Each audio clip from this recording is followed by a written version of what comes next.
Čau, vítej na kanálu Toby a Vojta a dneska se podíváme na další období z dějin hudby. Na starověk, konkrétně východní civilizace.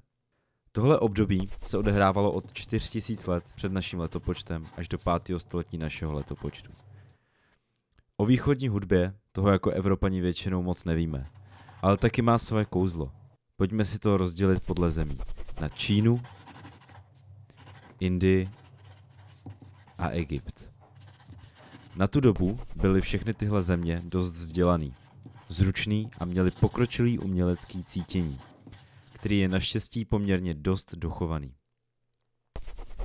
Tak se vrhneme na bájnou Čínu, a.k.a. nejstarší stále fungující hudební kulturu, kde byla hudba spjata s dramatem, poezií a tancem, ale dokonce i kultem. Všichni kytaristi by měli Číně děkovat, protože přesně tam vznikla celotónová, pětitónová stupnice pentatonika. Není se čemu divit, že věřili v magickou moc hudby, která obměkčuje lidská srdce, když vynalezli něco tak důležitého pro můj kytaristický život. Na všechny tyhle inovace pak navazovali Japonci. A teď se podíváme na nějaký ty nástroje z Číny. Máme tady loutnu čičin, zvonkohru čičing, buben, gong, šalmaj a příčnou flétnu. A všechny tady ty nástroje jste mohli vidět třeba na císařském dvoře, kde hrálo až 829 hudebníků najednou. Teď koukneme ale do Indie, kde byla více rozmanitá hudba, protože oktávu dělili do 22 dílů. Šílený, co? Proto je jejich hudba tak diametrálně odlišná od toho, co známe. Hudba se pojila s vyšší vrstvou, takže panovníci a vyšší duchovní byli vždy hudebníky. A teď se koukneme na indický nástroje. Máme tady vinu, což je strunný nástroj podobný cymbálu, bambusové flétny,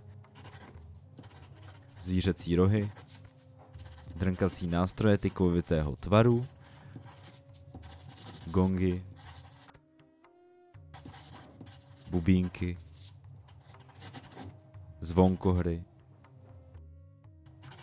a šalmaje.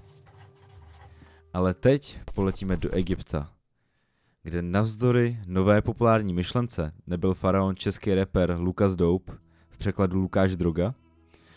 Když ale odejdeme od kulturních referencí a vtípků, tak byl Egypt vyspělá hudební civilizace. A dokonce máme v hieroglyfech poznatky o hudebních souborech fléten, harf, zpěváků, kteří hráli otrokům při práci. Hudebníci byli v Egyptě váženými občany a jejich hudba byla spjata s bohoslužbou. Pojďme se podívat na jejich nástroje. Byly tam harfy, šalmaje, flétny,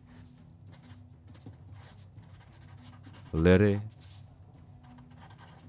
loutny, klapadla, chřestidla, bubny a trubky.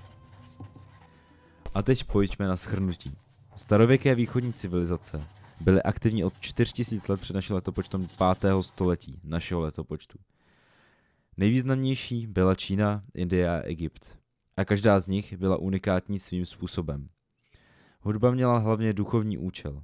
Každá země přinesla do světa nové nástroje a posunula nás k tomu, čemu dnes říkáme moderní hudba. To bude pro dnes vše a vidíme se zase příště. Zatím čau.